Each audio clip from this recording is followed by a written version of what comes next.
Morning from Johannesburg this morning, and I'm at the Singularity South African Summit. There's 65 meters of screen there.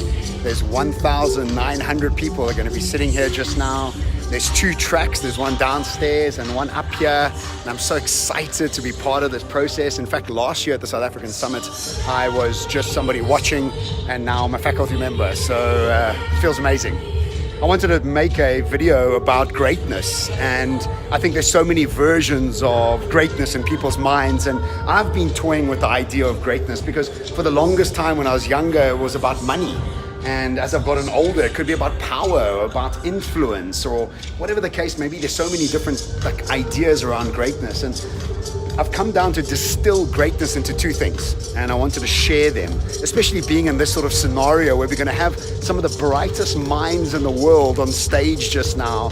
People that have written some New York Times bestsellers, decoded the genome process. I mean, some really smart people. Greatness. See, greatness has got two layers for me. If we think about it, there's been 107 billion people that have lived on Earth. I think yesterday I Googled it was 108 billion people that have lived on Earth since the beginning of time. Right now what we have is 7.5 billion people. So it's around 15% of humanity is alive today compared to all of humanity that's been alive. And if you think about it, what we have learned is a incremental process of what every other human behind us has done in order to bring us to this process we are today. A very quick example is what I learned at school is very different to what kids learn at school today, and that's just 20 years difference. Obviously the kids today are learning much more advanced things based on the incremental improvements we made along the process.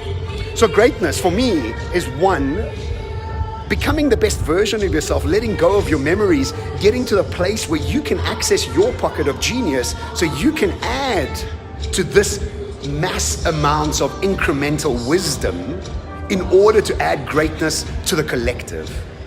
That's greatness. It's not just your own access to your genius, but what do you add value to the rest of humanity? How are you making our kids smarter? And if we stay in a space of selfishness and stay in a state of not forgiving our past, or always worrying about ourselves, staying in a state of fright or flight where you're always worried about yourself, not about the collective, you're never able to access this genius. And so for me is, how do you go about accessing the genius so you can add value to humanity forever? And that's greatness. Surely that's greatness. What could be greater than that? Anyway, I'm looking forward to adding much more value to my own head these few days here at Singularity, and I'll be posting a whole bunch about it. And ciao from Joburg.